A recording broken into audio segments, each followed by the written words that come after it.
Today on the show, we're joined by a man who brought cowboy swagger to the wrestling ring and left a lasting impression on fans everywhere. You know him as WWE's resident redneck cowboy, wrestler, entertainer, family man, and now an author.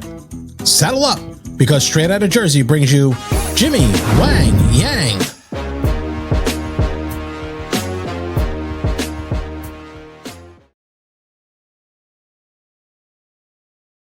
Welcome, everyone, to Straight Outta Jersey. I am Joe Zapata. Today's show is brought to you by Costa Nostra Brand. Go to CostaNostraBrand.com and get selected shirts, everything merch there. You go to CostaNostraBrand.com. My next guest right now is a former WWE superstar. He was in WCW, TNA, and he's got a book coming out today. So I want to bring him onto the show, Jimmy Wang Yang himself. What is going on? Howdy, Joe. It's your boy, Jimmy Wang Yang. I'm here. Today I'm James Yun. Yun's Time. The book dropped today. Amazon, ebook,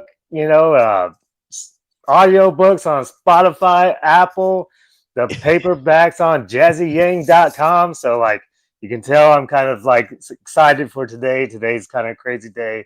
Yep. I cannot believe your boy is an author. Who would have thought? So. Well, we're going to talk about the book that drops today. I first want to ask, obviously you took a lot of bumps in the ring. First, how is your health today? How do you feel? I tried to do a match a few months ago. Okay. And it took me 2 weeks to recover. So I'm definitely, I've been wrestling since 1998. So yep. Got signed to WCW so early and a full-time wrestler for 15 years or so, and everything is catching up to me now. So I feel okay, but yeah. A lot of Tylenol, I bet, huh? Yeah, I need something stronger than Tylenol. You grew up always loving wrestling? Did you always grow up loving wrestling? Huge wrestling fan? Yeah, so as long as I remember, but even this book talks about my childhood and all that kind of stuff. So I kind of grew up very poor, so at my household we only had one TV, but we only had two channels. We had the antennas and all that kind of stuff. So it was PBS and TBS, so I do like Sesame Street. I do like Mr. Rogers, but I loved Atlanta Braves baseball and WCW wrestling. So that's what I watched. And first time I seen Sting, he was my Superman. He's I saw him and I connected with him. I was like, oh my God, this is my dude, and he's ultimate good guy. And he made me fall in love with wrestling. So. Wow. Now, is it true that you went trick-or-treating and found DDP's house? Is this a true story? Oh yeah, so that's a tell me that story. So basically the book, I was a super fan. Okay. Maybe a little more than a super fan, a little crazy fan. I was obsessed with wrestling in high school. That's when the Monday Night Wars were going on, and I was watched everything, and I started doing all my research about wrestlers, and I started getting stalker mode. Okay. But and I found out, because I lived in Austell, Georgia, and Eric Bischoff and DDP lived in the county next to me called Mableton. And so some of the kids from Mableton went to my high school, and actually, crazy story, Eric Bischoff's son went to my high school, Garrett. Oh, Garrett. Okay. So, and then they say, they knew I was obsessed with wrestling, it's hey, there's a wrestler that lives in our neighborhood. I was like, what? Which one? Are you serious? And they say, that guy with the curly mullet, and he Bang guy, because they didn't know wrestling, I'm like, Diamond Dallas Page lives in your neighborhood. Oh my God, this is crazy. I was and then Halloween was coming up, and me and my friends oh man, we got a plan. This is a plan. We're all going to dress up as wrestlers, and we're going to go to every single house until we find them. So we knew the neighborhood, so we went to every house, and then we found this house. We knocked on the door, trick or treat, and Kimberly Page opens the door. I'm like, wow, she's beautiful. Oh my God, you're the most beautiful lady I've ever seen in my life. Oh my God, the Nitro Girl, Kimberly Page. This is crazy. You're, all this marking out huge. And then she's like, oh, you guys are so cute. I got to go get Paige for this. I was like, he's here. Oh no.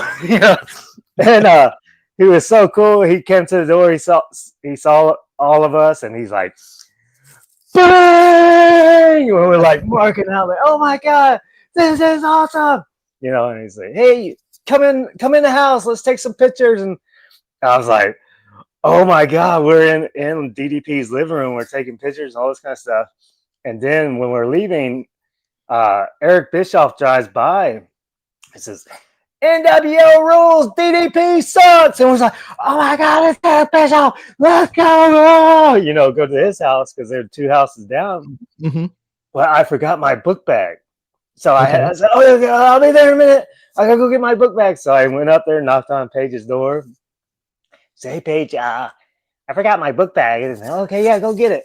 So, okay, got it. And then when I was leaving, I was like, hey, DDP, I know how to wrestle. I wrestle in the backyard, and and then these words that changed my life. He said, oh, yeah, when you get old enough, come back and I'll take you to the WCW power plant. I was like, oh my, really? He said, yeah, I'll take you down there. And I was like, and that changed my life forever because I thought I would have a chance to try out for WCW. And Sure enough, you went there. I have a picture of the book right here, guys. The book right here is a picture. Here it is, Yoon's Time right there, out on sale today. Pick it up. Now, on that book, I know that your father wasn't too crazy about you doing wrestling. You guys weren't really close, correct? Yeah, so my parents got divorced when I was like 9 or 10, and he left. He chose his new wife over his kids, so I didn't really see him much. So then I started professional wrestling, and the place I was wrestling at was kind of closer to his house. So I invited him and said, hey, come, I love this, like this is I've been telling everybody this is what I was going to do for a living after high school. And then he came to the show. We had the match, it was awesome for me. And then I come back and after the show and it's like, hey, expecting something like, oh, hey, what'd you think? It's like, you see the crowd and all that kind of stuff. And he's like, Jimmy, I want you to quit. I was like, wow. What? I was like, what? This is my passion, my love, and the first thing that comes out of your mouth, not good job, like, you did good, like, I'm glad you living your dream. He said to quit. I was like, wow. Fuck well, that, good thing dude. you did it. So you go to the power plant, right? And I'm friends with Travis Orndorff, who is Paul Orndorff's son. He was actually, I had him on my channel. He's a cool dude. And his father, obviously was a trainer at the power plant. How was his father with you? So I tell everybody like the power plant turned me into a man because I was, really? I don't know if you know, but I'm the youngest ever to get signed to WCW. Correct. So like I signed my first contract in June of 1999. I turned 18 in May. So I was really a boy going into a man's world. And I get there, but when I first see Paul is the first like alpha male I've ever met in my life. It's like, that's a man. Like I thought I was a man, but that's a man, so like but then I was just such a big fan of him too, like WrestleMania, first WrestleMania and all the other stuff and Paula and all that kind of stuff. So but the big moment with me, like the training was hard and the hardest thing I've ever done, but like with Paul, something that I haven't shared a story too much with everybody, but like, I was at the WCW power plant for 4 months and he brought me in his office and all of a sudden he dropped the ball on me. He's like, Jimmy, we're releasing you or firing you. I was like, and it hit me so hard. I was like, what? You know, I did everything you told me to do. I was here early, stayed late. I worked my ass off. I did anything you wanted, but I didn't understand like the politics in wrestling. But like, it hit me so hard. I started crying like a little bitch, you know. I was like, but, and then I was crying. I was doing the hyperventilating cries. I was like, you tell him I was here, you know, and I took it so hard, but I was like down. I was like, oh my God, I can't believe I just lost my dream job, you know, and I felt Paul's big ass arm come around me and pick me up like a kid, like a kid, kind of like his son kind of thing, and picked me up and gave me these words of courage. Hey, Jimmy, you're still young. You got the whole world in front of you. This is just business. Like, you know, like I believe in you, and I like you're going to get a chance, you know. So it's like, because, you know, my dad wasn't there, and then I kind of like melted in his arms. I felt like a little kid, you know, like, wow. And that hit me so hard that I don't know, because I was, you know, got hit with shock, and and he picks me up and gives me like this coach father wisdom that was, you know, I need. Exactly. Then in 2001, though, you get an opportunity with WWE, correct? Right after that, is that where it happened? No. So I got fired, and there's another story about like, because I was, you know, my whole town knew that I got signed to WCW. Oh wow. All this kind of stuff, and I kind of went into hiding. I was like, man, I don't want to face anybody. I don't want anybody to ask, like, hey, what happened at WCW? I was like, oh, so even that time, I actually did reach out to my dad because he lived on the other side of town. Okay. I said, hey, is it okay if I come over there? You know, so I go over there. Then I asked him if I could move in for a little bit to, you know, get everything back together. And he said, oh, no, you can't stay here. You know, I'm like, what? I was like, oh my God, you know, and then that kind of hit me hard too. So, and then I was like, missed wrestling. So I was like, man, I got to get back to wrestling. So I started doing an independence again. Okay. And then I don't know what happened with me, but I grew a big set of testicles. Like I was like, I got to go talk to Paul. You know, I want this bad, you know. So like unannounced, I went back to WCW, walked in, knocked on Paul's door, said, hey, can I talk to you for a little bit? You know, like he said, oh yeah, come on in. And then I was like, I gave him all my information. I said, hey, Paul, I'm ready if you need me, you know. So like, and I gave him all the information, all contact information, and I left. And the next week, I get a phone call. Hey, Jimmy, hey, it's Paul. Hey, Paul, you called me. Oh, wow. They said, hey, we need you for WCW Saturday night next week in Amherst, Massachusetts. I was like, oh, really? Wow, that's awesome. You know, thank you so much. Da, da, da, da. Then, you know, I hang up with them. And I was like, where the fuck's Amherst, Massachusetts? You know, I'm like, I don't know what's going on. So I'm so young, I don't know. You know, I'm like, I'll get there somehow. You know, and they gave me a plane ticket, and I'm like, how do I check in at the airport? You know, like I'm 18 years old. You know. When I I know I'm flying into Boston, but then I look at the map, and Amherst is like a hour, half, 2 hours west. I'm like, okay, let me go to the rental car place. I'm like, you know, I was like, hey, you got a credit card? I was like, no, I'm 18 years old. What are you talking about? And thank God for Shark Boy, because like he saw me all lost, and he's like, Jimmy, hey, how you get into the building? I was like, I don't know. You know, say, hey, come with me, and you know, so I rode with him, and then the Saturday night taping, and then they gave me a shot like what I had to wrestle Dale the Demon Torborg for my first Saturday night taping. Wow, that's crazy. Yeah. How is it walking out of to the ring for the first time with that crowd? I mean, you must be goosebumps, everything, adrenaline. You know, how is that?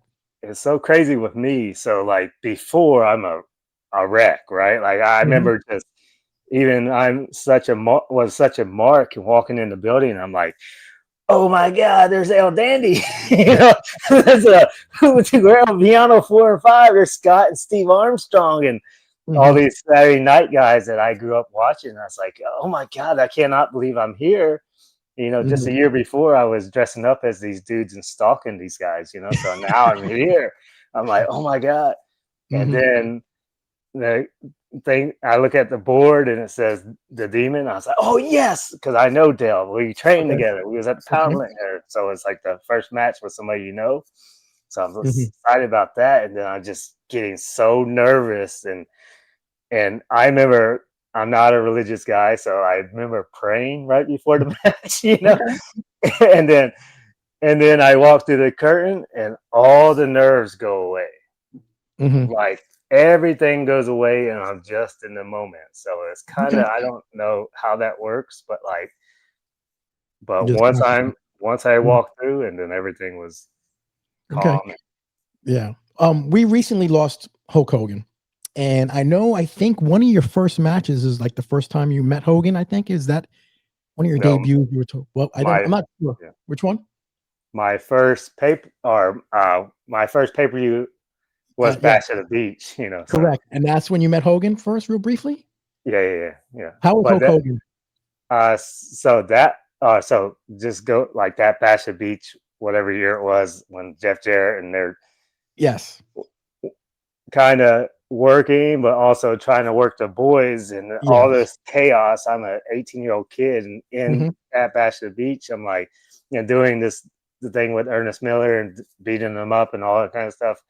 Weird story, but whatever, So I met him during that first time during that chaos. So and he's working the boys too, and they're working the boys, and I'm like, hey, Hulk Hogan, how you doing?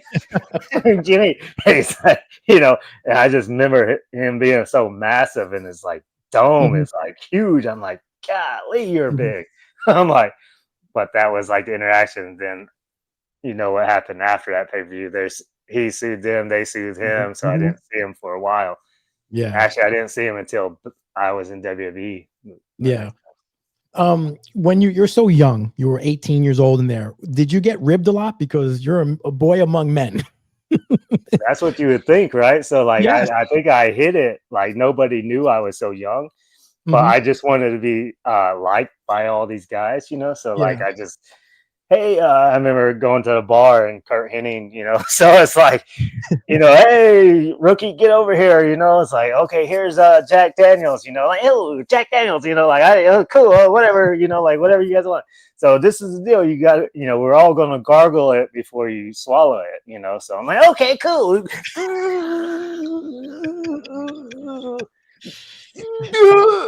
Like, oh my God, that shit burns so goddamn bad. I was like, oh my God. Well, I just want to be accepted by the boys, so like, hey, Jimmy, go, whatever, or rib you. And I was like, they're cool. Hey, I'm one of the guys that are messing with me. So like, but they did, I don't think I acted like a teenager at the time. So like, they didn't mess with me too hard, but that gargling shit was. Oh, I'm sure it was awful. So you're big time, obviously WWE, and that's when you kind of were more known as, Jimmy Wang Yang. Going to WWE, how was it meeting Vince McMahon for the first time? Is he larger than life? And that's definitely. And I just remember first time seeing him, he's walking down the hall and he has like this aura around him. I was like, oh my God, that's Vince McMahon. And actually not down the hall. I saw him walk from one side of the arena to the other side of the arena.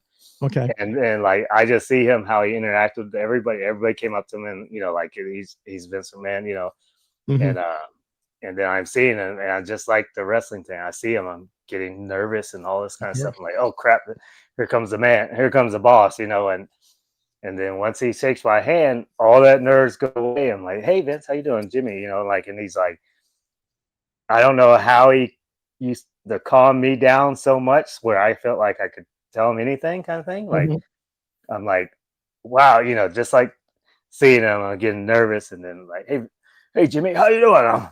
Hey Vince, I'm good. How you doing? Like, and I was like, and then whatever conversations we had, but I was so calm around Vince, but seeing him, was a different story. So.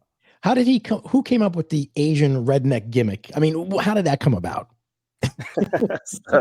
there's another crazy story. So, like, uh, so before Jimmy Wang Yang, I was a Keo in Yeah, WWE, yeah. right? So, like, Mm-hmm. then I got fired again, so that was my second firing from the company. So anyways, I was in Ring of Honor, and then I started talking to this really hot blonde, right? Like, she was on the Diva Search, all this stuff, and I'm like, man, trying to press her, like, right? So, Okay. uh, so WWE's coming to Lexington. I lived in Cincinnati at the time, so I said, Okay. hey, you want to go to WWE pay-per-view? I'll get free tickets, hook it up, all that kind of stuff. And he said, oh yeah, that sounds awesome. So I'm like, okay. I go down there, so then I walk to the back. I'm looking for Steve Rubin, the ticket guy. He used to help us out a lot, and then Mm-hmm. I'm standing there, and Vince walks by, and he sees me. He's like, Jimmy, where the hell you been? I was like, you fired me? He's like, what? I did? Oh, we got to talk about this. But I got to do rehearsals, but stay here. I'm going to come back and talk to you. I'm like, He forgot he fired you, huh? he forgot he fired me. I said, and then I was thinking about it. I said, well, this dude runs $1 billion company, right? Every day he has 1,000 things to do. So it's easily that I slip through the cracks, So, but anyways, Okay. I go to catering and I'm like Mm-hmm. eating a steak. And all of a sudden people come running to me and say, hey, Jimmy, what are you doing? Eating a steak. Hey, can we use you real quick at the ring? I was like, sure, So I go to ringside, and the pay-per-view was Vince versus God. Mm-hmm. I don't remember the name of the pay-per-view, but like in something with the Spirit Squad, and then Spirit Mm-hmm. Squad was going to do a spot with Shawn Michaels. Mm-hmm. So they were going to throw him up and do their finishing move, and he was going through the tables. Yep. And me and Shawn are like the same size, so they say, Jimmy, can you do the bump to make Shawn feel comfortable doing it? And I get in the ring, and Michael P.S. Hayes turns to Vince and says, hey, you think we should let Jimmy do it? He's not under contract. So, oh, he should be under contract. Let him do it. They toss my ass up in the air 20 feet, go through the table. I was like, how was that? I was like, it was a bump. I didn't die. So, like, wasn't too bad, Shawn. I think it's okay. I said, okay, cool.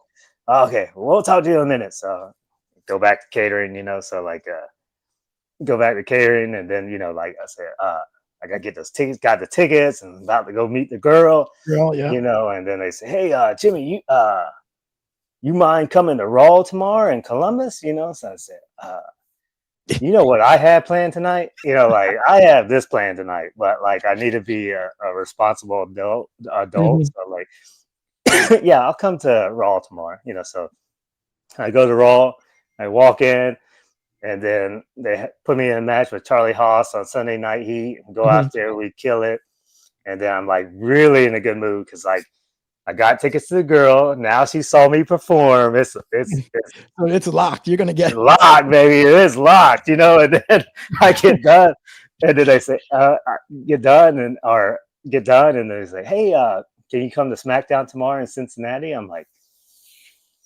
oh man, dude, y'all killing this right here. But like I said, okay, yeah, I'll come to Cincinnati tomorrow, So, and then when I walked in the building, Johnny Laurinaitis grabbed me and said, hey, yeah, we're going to sign you back. I was like, really? That's crazy, So, but this is my third time with the company, so I'm like, I want to go thank Vince for this, Like I said, and knock on his door and say, hey, Vince. Says, oh, Jimmy, come on in, come on, So hey, I didn't know you was fired, but whatever, Say, last time you was a Keo, you're this Korean dude that grew up in Georgia, and I didn't let you talk because you was redneck, So, but this time we're gonna make a negative out of positive. I'm gonna make you the Asian Redneck, and your name's gonna be Wang Yang, Jimmy Wang Yang. It rhymes. Oh my I was God. like, hey, as long as that check comes up every Monday, I'm cool. He said, oh yeah, I'll be there. So all right, cool. Get out of my office. I closed the door and I was like, what just happened? Like me trying to get laid turned me into the Asian redneck. So I was like, oh no, so but, do you think that character that you played would that work in today's culture on wrestling, you think? So personally, yeah, I think so, but like, I would love to come back as a heel, but like, Yeah. but I would play that character off of the current administration in those videos. You Oh, see those people at his rallies, yeah. Hmm.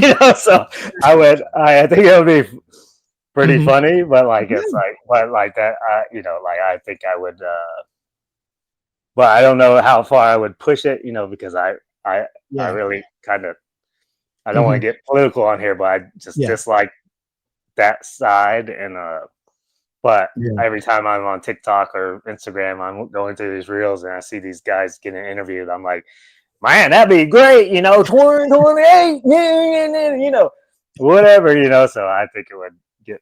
Hmm. Hmm. Who did you travel with in the WWE? Who was like your best friend? Was it Yeah, I travel with a lot of guys, but like, like early time was with Paul London and Brian Kendrick, mhm. super crazy, the Hurricane, Jamie Noble, um, Hurricane Road? like even Festus, Oh, okay. Festus, yeah, but yeah, I yeah. would bring the young guys when they first came in, like Mhm. Luke Yeah. now, but like Festus and the Major Brothers. Mhm. Um, Let me ask you, who is your Mount Rushmore of wrestlers, right? Who would you think? and that's what I say. I get this question a lot lately, but like I said, my Mount Rushmore is how they affected Did me, you? right? Okay. So this Mhm. is my Mount Rushmore. Yes. Okay. Like Sting is my hero, my Superman. So he's Mhm. number one, right? And then Ric Flair is there, Flair, Great Buddha, Great Muda, yeah. and Hogan. So Hogan. Okay, that's a good list and everything. What advice would you give someone, a young wrestler today, trying to get into the business? I would get the advice I would give to somebody trying to get into business is just find a good coach and a good coach, a good school for somebody can guide you along this crazy world of wrestling. Like I know Yeah. there's a lot of schools out there, and there's a lot of kind of a Yeah. scam Yep. kind of thing. It's like, but like really, because I have a school of myself. It's called Yang's Dojo. Mhm. But like I think coaches can only teach you what they know, right? So Mhm. uh, if they never been in WWE or been to Japan or Mexico or Puerto Rico or all this wrestling, I don't they don't know how it works, and what Mhm. they're looking for. Or Yeah. so it's like my advice is to find a good school with a good Mhm. coach that will Yeah. actually teach you instead of take your money. Okay, So good. Yeah, and you have a young student, probably your daughter, Jazzy, who's a wrestler now. Were you a little bit about her going into business? Because the business can be a little bit crazy. Were you a little yeah, worried about it? at first, but my daughter's like so much smarter than me. Like she's like straight A's, all this kind of stuff. But like the crazy story about her, she got to debut at 15 in Tokyo. So like Wow. did the Young Dragons reunion with Kaz Hayashi. Hmm. They called me, asked me if I would be part of it. I said, well, uh, I will, as long as I can bring my daughter. And I was thinking, what a cool dad I am. Like I get to take my daughter to Tokyo. Like Hmm. and talking to Cass and say, oh yeah, yeah, bring her with you, and Hmm. maybe she can do spot and match. I'm like, what? No, no, no, no, no, no, no, no, no, no, no. But she is an Hmm. athlete. She played basketball, softball, Hmm. volleyball, cheerleading. I said, Hmm. maybe, So then we get over there, and I was like, man, this would be cool for a 15-year-old, right? Debut in Hmm. Tokyo in front of 5,000 people, like all this kind of stuff. Yep. Hmm. And so we come up with a spot, right? Like say, oh, Dad's supposed to make the hot tag, but like Dad gets knocked off. Oh. You got to pop up Hmm. and beat Shannon Moore's ass in Tokyo. Wow.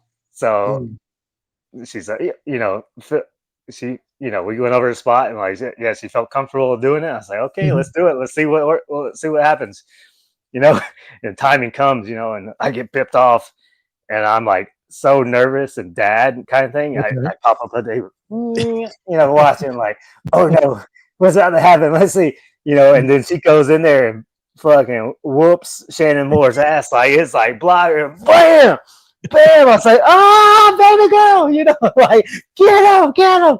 Shoots her off the ropes and comes back with big head scissors, hits it perfectly. That place erupts, and then the finish of the match and all that kind of stuff.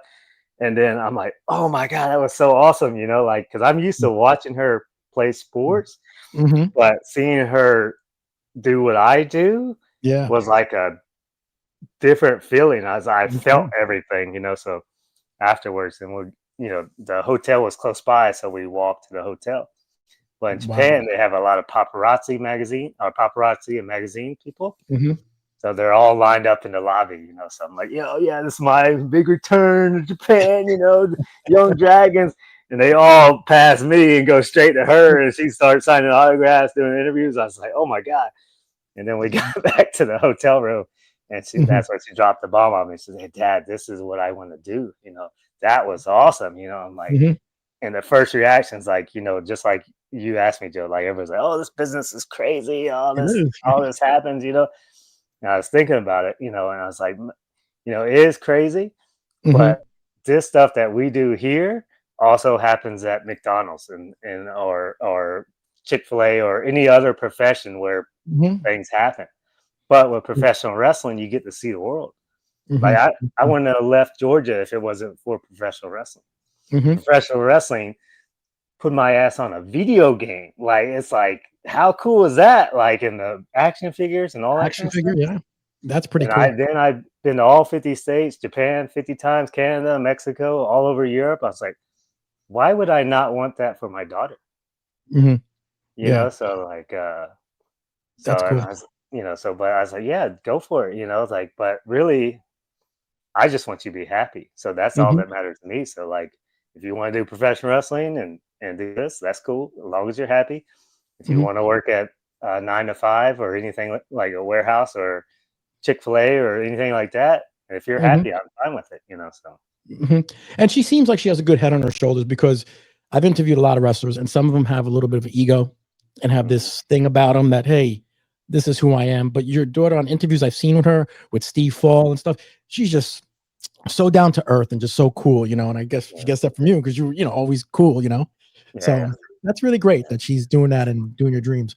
The book that drops today, what inspired you to write that book? You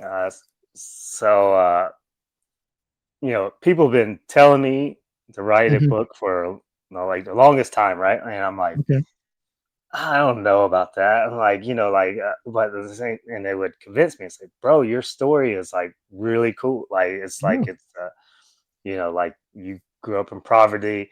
You know, your dad left at this when he was 9, 10, whatever age it was. Your mom's in a cult. Like, you know, my mom, you know, I've had 5 or 6 stepdads, all this kind of stuff. And like, you basically overcame a lot, you know, to get to where you got to. But personally, I was embarrassed by it. I was like, man, I don't want people to know, you know, I grew up on ramen and food stamps, and you know, my parents never celebrated my birthday, you know, like, it's kind of like, you know, it was embarrassing as a kid, like, you know, hey, it's your birthday, you know, it's like, what are your parents going to do for you? You know, like, nothing. You know, it's like, what? They don't appreciate the day that you were born on, you know. It's like, I don't know, it's their, you know, it's their religion, so I don't know, like, you know. So it's kind of like and then all those struggles or whatever, but they, you know, like they said, you know, somebody out there is probably going through the same thing that you went through, and words are very powerful, you know. So like, you know, they could read it and then you could help somebody else, you know, something. Really? I don't know, you know, like, I'm just, you know, I never won a title or anything like that, you know, but like, I said, no, but you made it, you know, you made it in this business. I was like, yeah, a lot of people would die to be in your position in WWE, and you did it, you know. So that was, I get, and then they say, well, you know, that's what convinced me. So I was like, finally, I've actually been working on this book for like 15 years since the Jimmy Wang Yang, but I'm not a good writer. You know, it took me forever to write this book. Like, jot things down every once in a while, saying maybe, but I still didn't believe, you know, Mhm. my story would help people. I don't know, but like, and then just like convincing, I was like, all right, Yeah, your let me story do will it. help. Yeah, definitely. I gotta ask you, Jimmy Wang Yang, do you like that type of music, the cowboys type of music, the country? Yeah, so that's the thing. Like, kind like I've always been around country music, so I Oh, like really? Okay. growing up, kind of like Hank and Garth and all this kind of stuff. But like, really didn't like have it, But I grew up on Cody Roads and lived on that side of the neighborhood. I lived on the other side of the track, so like, Okay. I grew up in Atlanta, and I went to Freaknik and like. I liked Uncle Luke and like Two Live Crew and stuff like Okay. kind of like my surroundings, but like like I kind of like rap at the growing up, Mhm, and mhm, but when I was introduced or when Vince told me what I was going to be, I was like, oh, I need to do research on the character, but like mhm, I, that's the thing. I love BET. I didn't watch CMT, so, but I did go to the CMT, start watching it, and start listening to music. I'm like, this shit's pretty good, I was like, it's not too bad, like, this is really good music, and kind of mhm. opened up the world to me. But like now, like my playlist now, I got, you know, uh, Brooks and Dunn and Zach Brown Band and a whole bunch of country artists and Toby Keith and all that kind of stuff. But like, but I also like my Uncle Luke and Luke Skywalker, and the Yin Yang Twins and the Outcasts and all these guys, Mhm. So, but my range of music, definitely varies. Wow. Um, where can people find you? Like you have the book obviously dropping today, but you're on Instagram, correct? People can find you on Instagram. I have it here at Jimmy Yeah. Wang, right? You have Facebook and everything where people can reach out, maybe get an autographed book if they buy it today or whatever. Can you do that too for them? Yeah, so that's the thing I want to put out there. So if anybody buys a book, like if they want me to sign it or anything like that, they just have to send it to uh, my PO box. Best way to get in touch with me is jazzyyang.com, and Mhm. PO box in there. They just send me a book with a self stamped envelope. There's Okay. no charge. I'll just sign it and send it right back. But I do am on all the socials, but I'm like I don't really respond to a lot of people, or I don't. I'm just there, just being nosy and seeing what everybody else is doing, kind of thing. But Yeah. like, if you want to get in touch with me, you have to go through jazzyang.com or go through Mm. my daughter's pages, and if she'll filter them out, I guess, to me and say, Yeah. hey, So like, that's the best There's way to the get in book touch right with me. there. There's the book. Young's Time right there. It is out today on Amazon. It's available right now on Amazon. You can go pick it up. Gonna be a great read, obviously. Thank you so much, Jimmy. I appreciate it. Again, let's do this again sometime. I really appreciate it, brother. All I right. appreciate it, Joe, and just remember, I'm Jimmy Wang Yang. I'm always your boy. Yeah! Brother. Thanks, brother. The code never changes. That's why Straight Outta Jersey has partnered up with the Cosa Nostra brand. Not just a name, but a code you will wear on your chest. From the streets to the mic, we carry the same message. Respect is earned. Loyalty is everything. And silence is sacred.